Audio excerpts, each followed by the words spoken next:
warahmatullahi wabarakatuh. Halo guys, ketemu lagi dengan aku Dwi Mayangsari di Vlog Channel. Kali ini kita akan membahas sebuah materi yang sangat menarik yang akan menjadi acuan atau pacuan untuk kalian mendapatkan ilmu yang baru dan bermanfaat.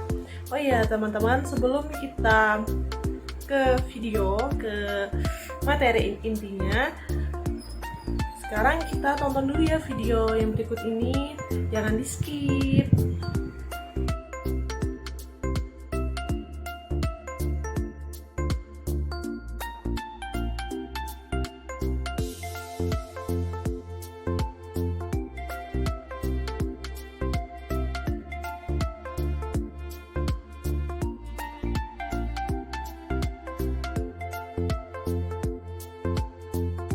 Nah, teman-teman, sudah ditonton kan videonya? Nah, video tadi tuh berisi tentang buku, yaitu buku psikologi forensik. Buku psikologi forensik. Tebalnya seperti ini, teman-teman. Dan penulisnya dari Jack Kitev dan diterjemahkan oleh penerbit Pustaka Pelajar. Ini membahas tentang identifikasi kriminal dan kejahatan dalam psikologi, tentang mengidentifikasi pembunuhan yang sering kalian dengar, atau mengidentifikasi kejahatan-kejahatan. Nah, teman-teman, buku ini sangat lengkap sekali.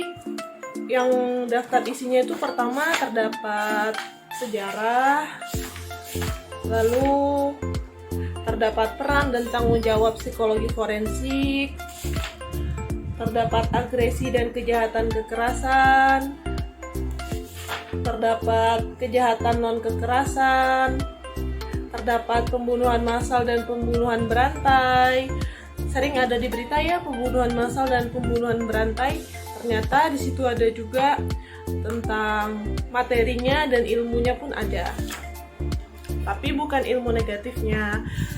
Dalam hal ilmunya itu maksudnya dalam hal mengungkap fakta dalam pembunuhan massal dan pembunuhan berantai.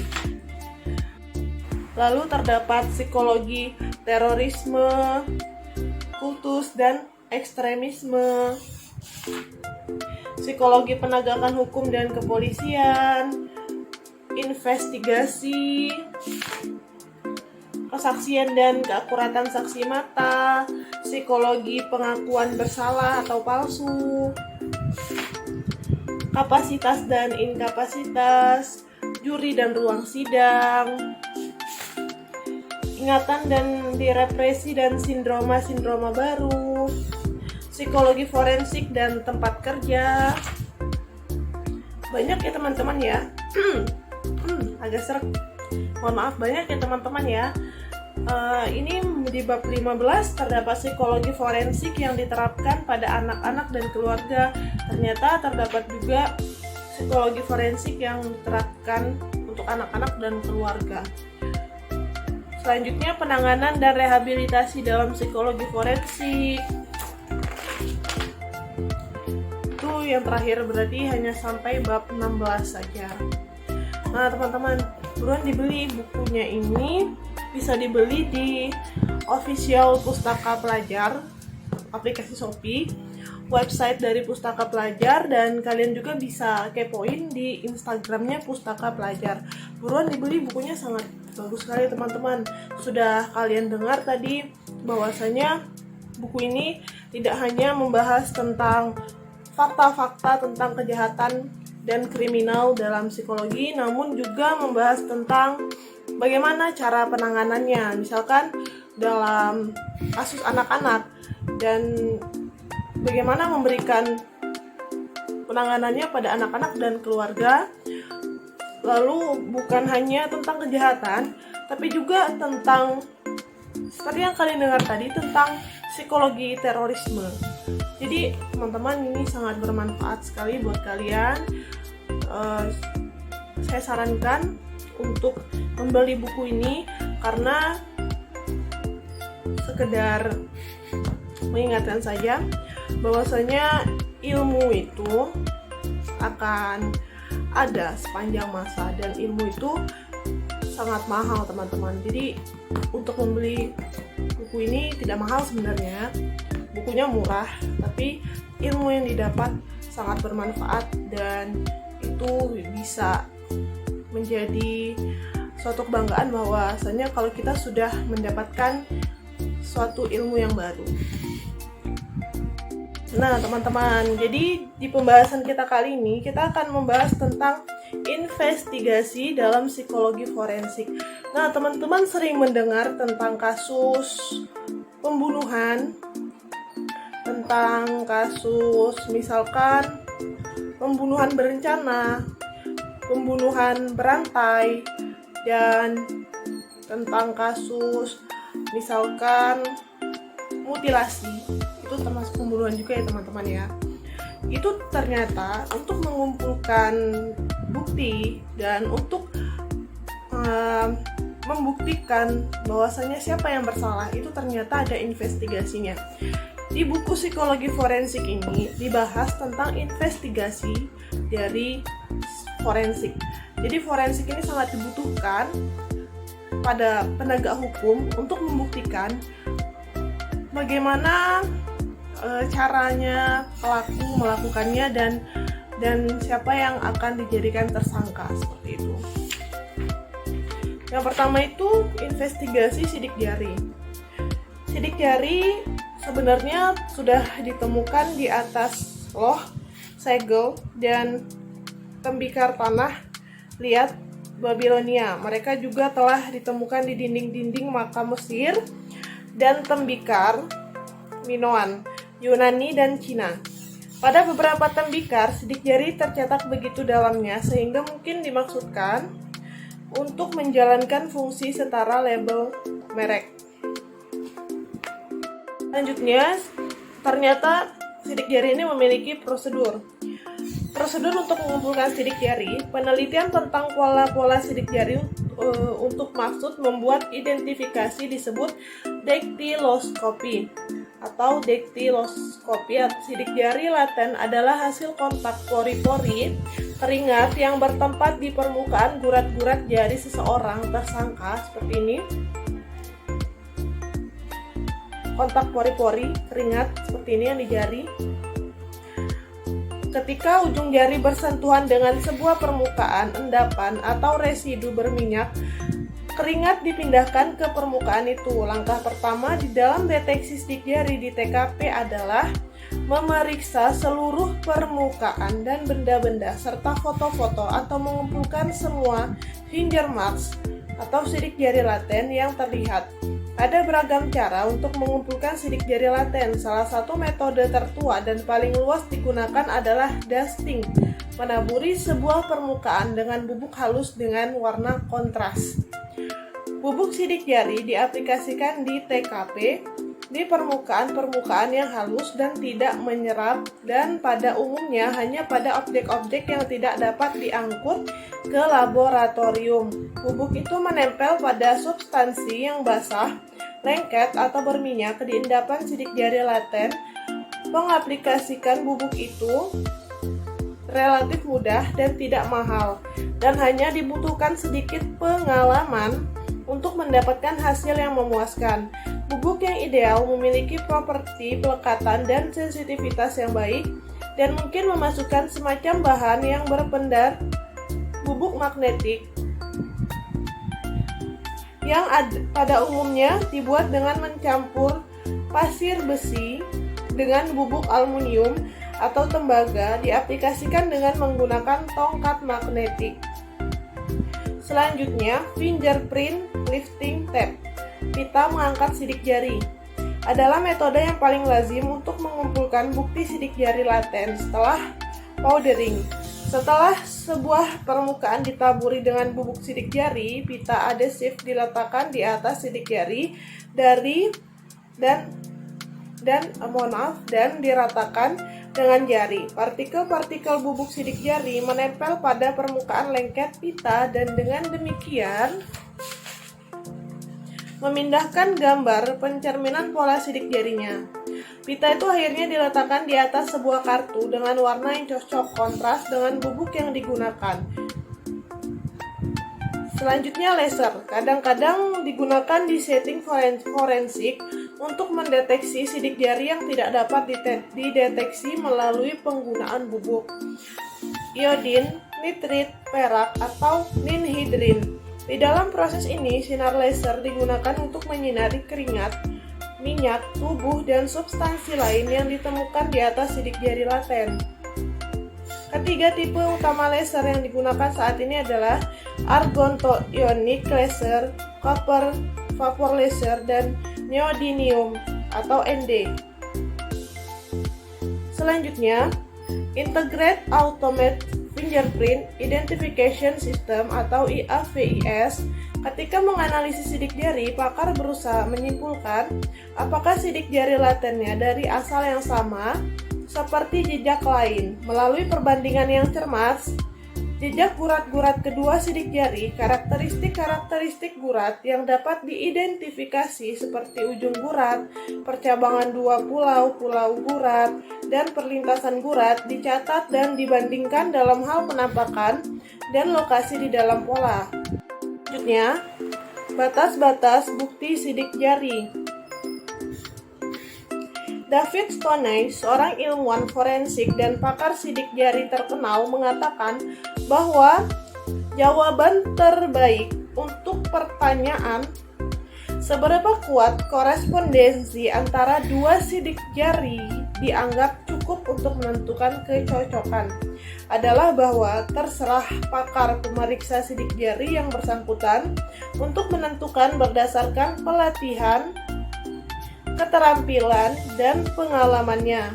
Dengan kata lain, kriterion untuk menetapkan identifikasi sidik jari sampai tingkat tertentu didasarkan pada kriteria subjektif dengan standar terbatas. Secara keseluruhan berlawanan dengan kepercayaan populer, pencocokan sidik jari tidak sempurna dan kadang-kadang justru menghasilkan kecocokan palsu.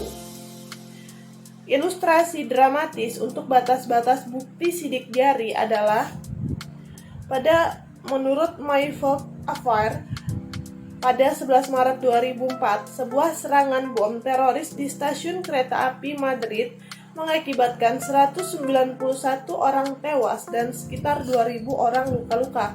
Pihak berwenang Spanyol menemukan sebuah tas detonator di dekat tempat terjadinya ledakan dengan sidik jari di atasnya yang tidak cocok dengan sidik jari yang manapun di bank data. Pihak berwenang meneruskan sidik jari itu ke beberapa organisasi investigatif, termasuk FBI. Setelah melakukan pencarian di basis data sidik jarinya, FBI menemukan kemungkinan kecocokan sidik jari itu dengan sidik jari Tuan Brandon Marford, seorang pengacara di Portland, Oregon. Para pemeriksa FBI menyimpulkan bahwa sidik jari itu identifikasi 100% positif dan memberitahu pihak berwenang Spanyol pada 2 April 2004. Pihak Spanyol tidak setuju dan melaporkannya di dalam sebuah memorandum kepada FBI bahwa kecocokan itu secara konklusif negatif. FBI menemukan 15 titik kecocokan, sementara pihak Spanyol hanya menemukan 7. Terdapat identifikasi suara. Nah, di dalam identifikasi suara ini terdapat mekanika atau mekanis identifikasi suara.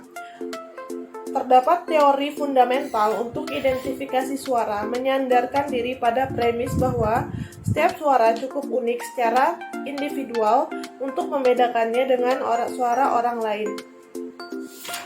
Ada 2 faktor yang terlibat di dalam proses bicara manusia. Faktor pertama dalam menentukan keunikan suara terletak di dalam suaranya seperti tenggorokan, rongga, hidung, dan mulut, serta bentuk panjang dan ketegangan pita suara yang terletak di laring. Rongga-rongga suara adalah resonatur, mirip seperti pipa-pipa alat musik organ yang memperkuat sebagian nada yang dihasilkan oleh pita suara. Yang memperkuat sebagian nada yang dihasilkan oleh pita suara yang menghasilkan format-format atau voice print bars atau yang sering disebut representasi grafis suara yang direkam secara elektronik, sangat jauh kemungkinannya bahwa dua orang memiliki semua rongga suara dengan ukuran dan konfigurasi yang sama persis, apalagi ditambah keduanya benar-benar identik.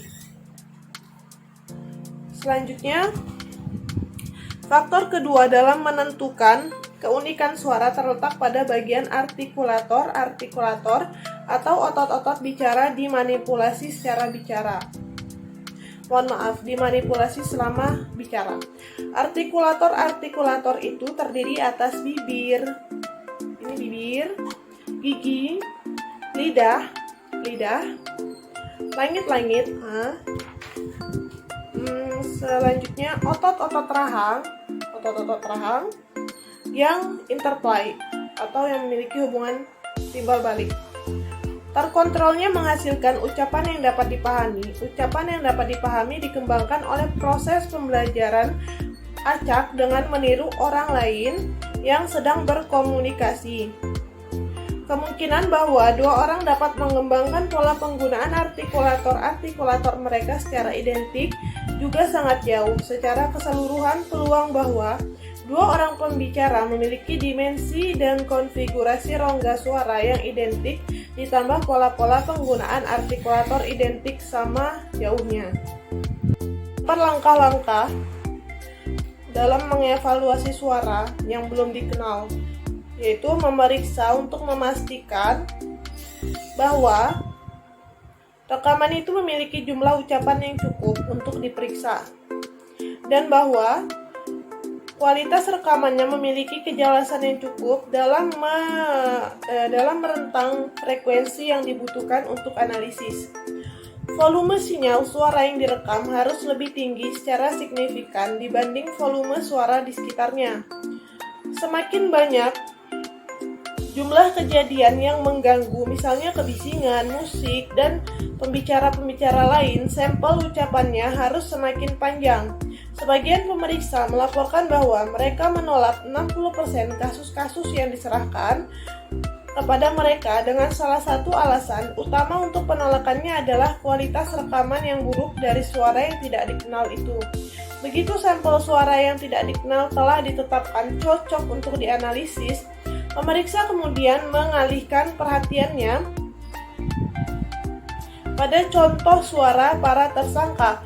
Di sini rekamannya juga harus memiliki kejelasan yang cukup untuk memungkinkan pembandingan. Meskipun di tahap ini proses rekamannya biasanya dikontrol dengan sangat ketat sehingga kualitas rekamannya tidak menjadi masalah. Pemeriksa hanya dapat bekerja dengan sampel-sampel ucapan yang sama dengan teks rekaman yang tidak diketahui itu. Dalam keadaan terbaik, para tersangka akan mengulangi beberapa kali teks rekaman pembicara yang tidak diketahui, dan kata-kata ini akan direkam dengan cara yang sama dengan rekaman pembicara yang tidak dikenal. Sebagai contoh, jika rekaman pembicara yang tidak dikenal berasal dari ancaman bom yang dibuat melalui jalur telepon yang direkam, maka setiap tersangka akan mengulangi ancaman itu kata demi kata di jalur telepon yang direkam. Ini akan bukan hanya memberi bunyi ucapan yang sama untuk dibandingkan oleh pemeriksa, tetapi juga informasi yang berharga tentang bagaimana masing-masing bunyi ucapan melengkapi transisi ke suara berikutnya.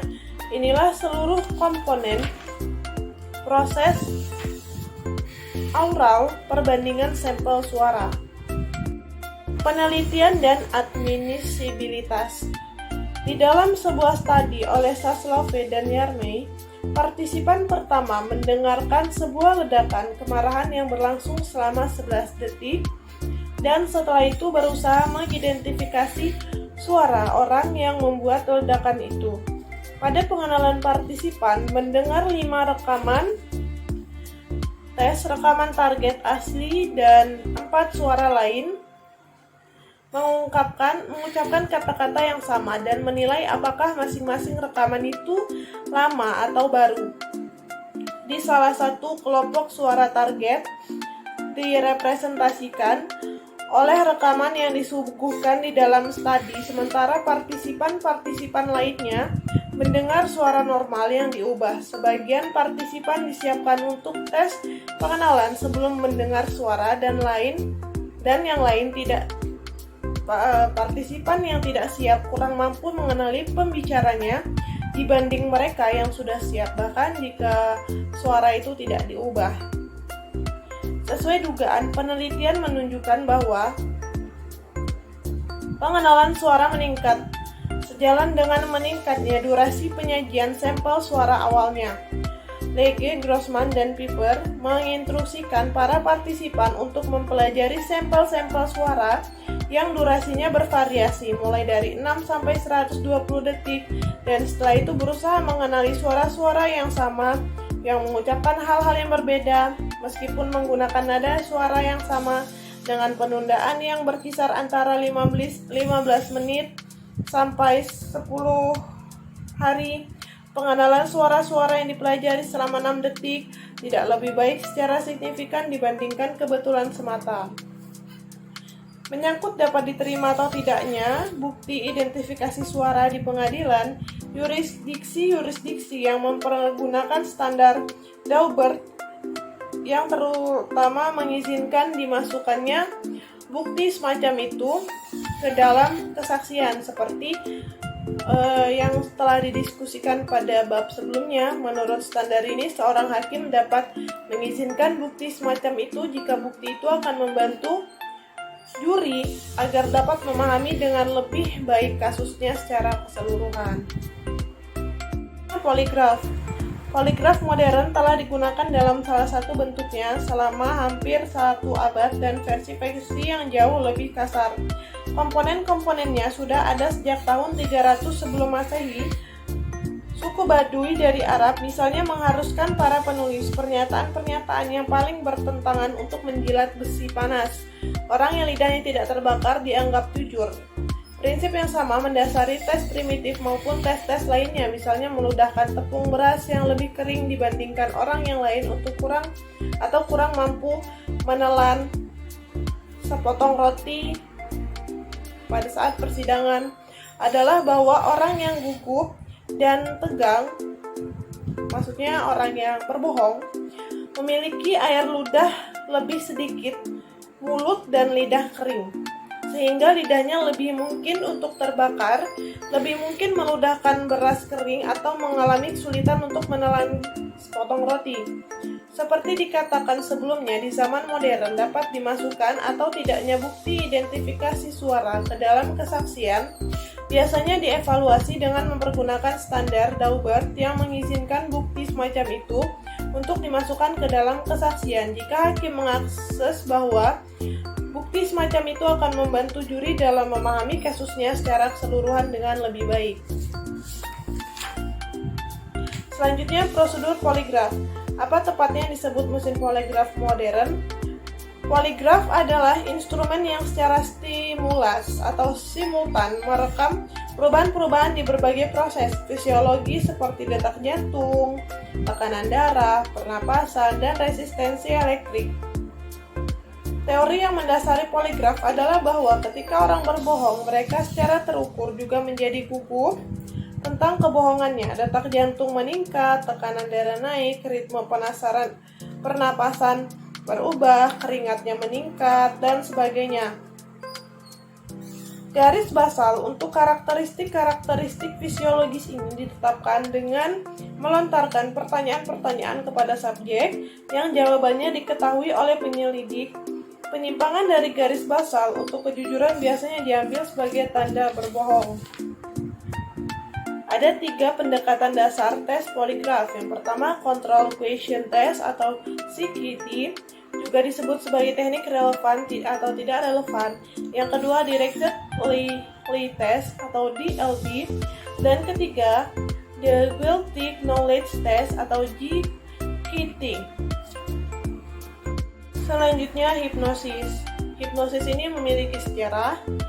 Sejarahnya di akhir abad ke-19, Franz Anton Mesmer bereksperimen dengan magnetic healing, penyembuhan magnetik, dan mengartikulasikan penelitiannya di dalam memori sur la découverte du magnétisme animal, berbarengan dengan Mesmer adalah hasil kerja Marquis de Puységur yang mengembangkan lebih lanjut teori mesmerisme dan yang melontarkan istilah artificial somnambulism, keadaan trance seperti tidur yang tenang yang kemudian dikenal sebagai hypnotic trance di Eropa pada tahun 1819.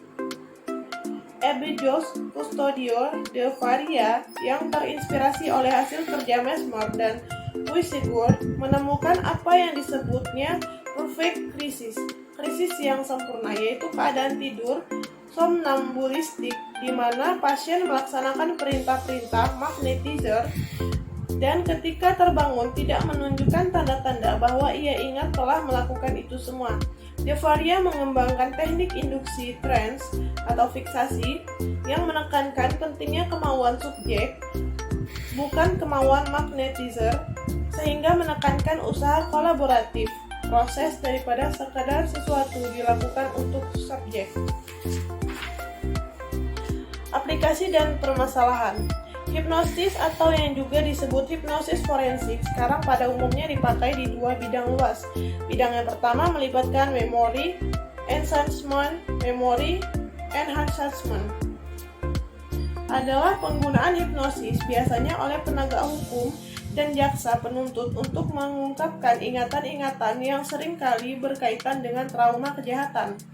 Interogasi dan wawancara yang menggunakan hipnosis di dalam sistem peradilan pidana dengan cara ini sering disebut sebagai hipnoinvestigasi. Masa kejayaan penggunaan hipnosis di dalam investigasi adalah akhir 1970-an dan awal 1980-an ketika hipnosis relatif sering digunakan sebagai prosedur memory enhancement oleh polisi di Amerika Serikat dan juga sejumlah negara lain.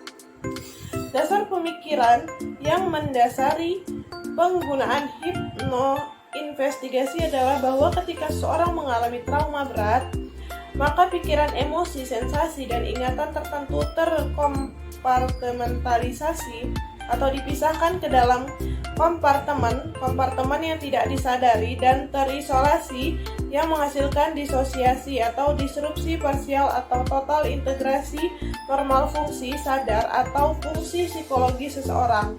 Disosiasi adalah sebuah proses mental yang memutus hubungan dengan pikiran, ingatan, perasaan, tindakan atau perasaan identitas seseorang.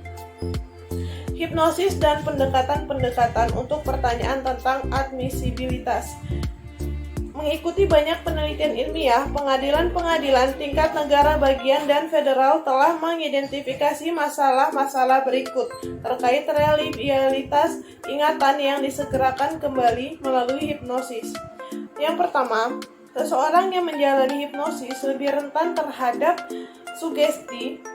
Subjek dapat dipengaruhi oleh isyarat-isyarat verbal dan non-verbal yang ditanamkan secara sengaja atau tanpa sengaja oleh penghipnotisnya. Keadaan mudah disugesti ini dapat ditingkatkan oleh persepsi bahwa hipnosis akan menyegarkan kembali ingatan seorang dan oleh keinginan untuk menyenangkan penghipnotisnya. Yang kedua, orang yang dihipnotis mungkin mengkonfabulasi, artinya mengisi kesenjangan di dalam ingatannya untuk membuatnya tampak dapat dipahami. Yang ketiga, individu yang disegarkan kembali secara hipnotik sering menunjukkan memory hardening atau pengerasan ingatan, di mana subjek mengadopsi keyakinan yang lebih kuat dengan fakta-fakta yang diingat terlepas apakah fakta-fakta itu benar atau salah. Yang keempat, setelah menjalani hipnosis untuk menyegarkan kembali ingatannya, individu yang bersangkutan dapat kehilangan kemampuannya untuk mengakses ingatannya secara kritis dan lebih rentan berspekulasi dibanding jika hanya mengandalkan mengingat kembali ingatannya secara normal. Selanjutnya, hipnosis dan pembelaan kepribadian ganda. sebuah teknik yang sering digunakan oleh para hipnoinvestigator untuk meningkatkan pengingatan disebut cognitive interview atau wawancara kognitif. Wawancara kognitif dirancang untuk sepenuhnya mencelupkan seorang subjek di dalam situasi yang diingat secara parsial dengan menggunakan kebebasan deskripsi dan bukan menggunakan hipnosis. Subjek atau saksi diinstruksikan untuk melaporkan semua hal yang dapat dipikirkannya. Tidak peduli betapapun remeh tampaknya, instruksi juga dapat diberikan untuk menceritakan kembali insiden itu lebih dari satu kali. Ini juga dapat melibatkan mengingat kembali kejadian-kejadian dari perspektif visual yang berbeda-beda, seperti misalnya dari perspektif pelaku. Metode wawancara kognitif menyandarkan diri pada sebuah proses 4 langkah, di mana subjek dipandu kembali ke peristiwa kejahatannya. Langkah pertama, tanya jawab merekonstruksikan insiden itu. Di samping berbagai minutia tentang tempat kejadian fisiknya, subjek didorong untuk mengingat kembali bagaimana perasaannya saat itu dan apa reaksinya selama kejahatan itu terjadi.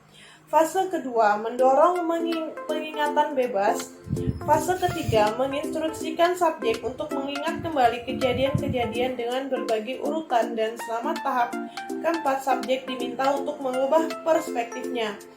Niat utama wawancara kognitif adalah untuk memungkinkan tingkat rekoleksi yang jauh lebih dalam dibandingkan wawancara tradisional. Teknik ini juga mendorong digunakannya pertanyaan-pertanyaan terbuka, misalnya deskripsikan penyerangan Anda, dan bukan pertanyaan-pertanyaan tertutup, misalnya apakah penyerang Anda memakai topi. Pertanyaan tertutup yang sering digunakan di dalam wawancara tradisional cenderung menghasilkan jawaban-jawaban pendek yang terpotong, dan satu-satunya informasi yang dimunculkan adalah informasi yang diminta. Sebaliknya, wawancara kognitif mendorong lebih sedikit interupsi dan memberikan kesempatan kepada saksi untuk mengelaborasi dengan bebas ketika memberikan keterangannya.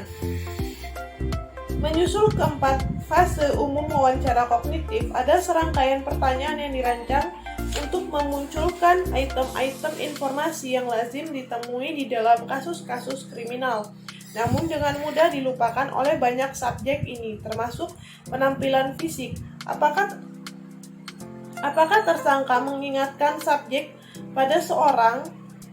Bila ya, dapatkah subjek menyebutkan siapa itu dan mengapa? Yang kedua, nama. Jika subjek berpikir bahwa sebuah nama diucapkan namun tidak dapat mengingat, ia dapat mengurutkan abjad untuk menentukan huruf pertama nama itu. Dapatkah subjek memikirkan tentang sejumlah suku kata di dalam nama itu? Yang ketiga, cara bicara. Apakah suara tersangka mengingatkan saksi tentang suara orang lain? Bila iya, mengapa? Apakah ada yang tidak biasa tentang suara itu? Autoerotic Shelley induced accidental deaths, atau si pembunuh yang sebenarnya dikenal oleh korban mungkin berusaha dan membuat TKP-nya tampak berantakan atau berperilaku dengan cara yang tidak menyeratkan hubungan yang sudah ada sebelumnya. Selanjutnya, profiling modern. Profiling psikologis penjahat, atau lebih mudahnya, profiling adalah teknik untuk menganalisis pola-pola perilaku sebuah kejahatan atau serangkaian kejahatan untuk mengkonstruksikan sebuah template atau yang mungkin dan diidentifikasi ciri-ciri biografi seorang pelanggar hukum seperti umur, jenis kelamin, dan status pernikahan dan pekerjaan.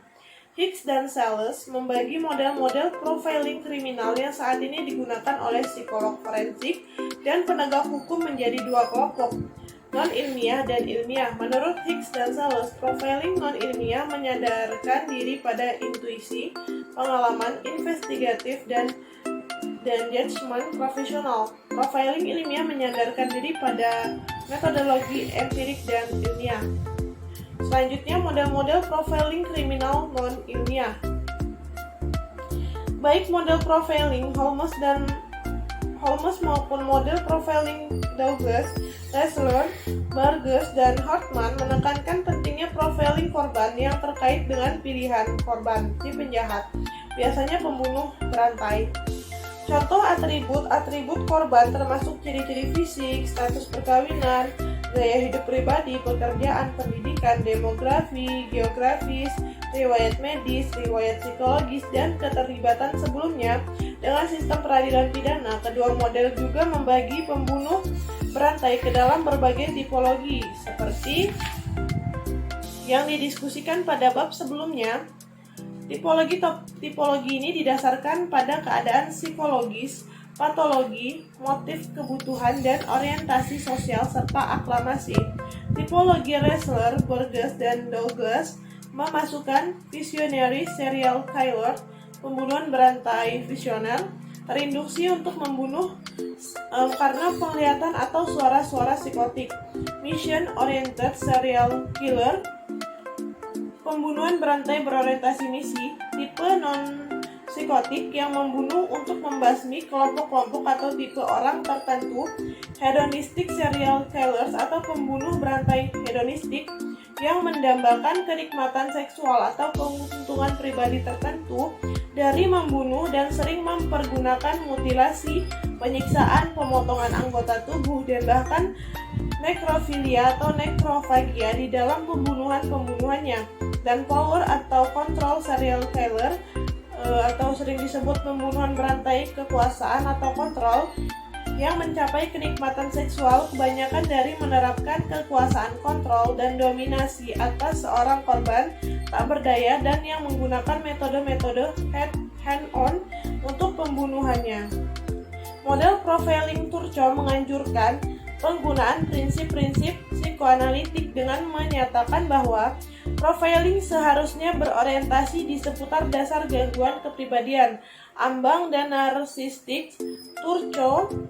Menurut Turco pada tahun 1990. Model Turco melihat TKP sebagai manifestasi proyeksi kepribadian dan pengalaman.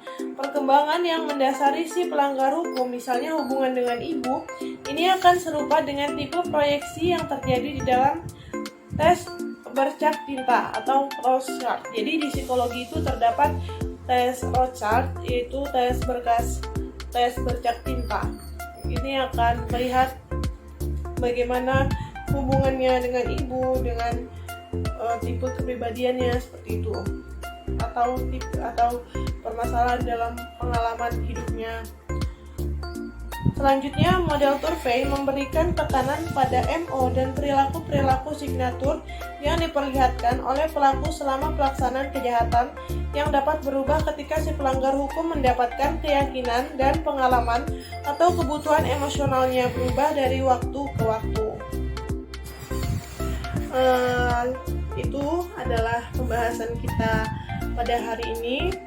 Semoga materi yang disampaikan dapat bermanfaat untuk kalian, dapat menjadikan ilmu yang baru bagi kalian. Dan teman-teman, di sini aku masih menekankan kalian untuk membeli buku ini, buku psikologi forensik. Bisa dilihat ya teman-teman, buku psikologi forensik. Bukunya ini sangat lengkap sekali, sangat bagus. Dan ini 100% original dari Pustaka Pelajar. Jadi kalau kalian membeli bukunya di official Shopee-nya Pustaka Pelajar, pasti kalian akan mendapatkan buku yang original seperti ini. Ini dipakai juga untuk mahasiswa yang mengambil jurusan psikologi dan yang berminat di bidang psikologi forensik. Nah teman-teman, itu dia pembahasan untuk hari ini. Semoga kalian dapat ilmu yang bermanfaat di video ini, dan semoga video ini adalah video yang dapat menambah wawasan dan ilmu pengetahuan kalian. Terima kasih sudah menonton. Jangan lupa untuk like, komen, dan subscribe, karena subscribe dan like dari kalian sangat berharga untuk saya. Oh ya teman-teman, bagi kalian yang mau membeli buku ini, nanti akan dicantumkan di deskripsi video ini, link Shopee, link Instagram, beserta link websitenya. Terima kasih, dadah, wassalamualaikum warahmatullahi wabarakatuh.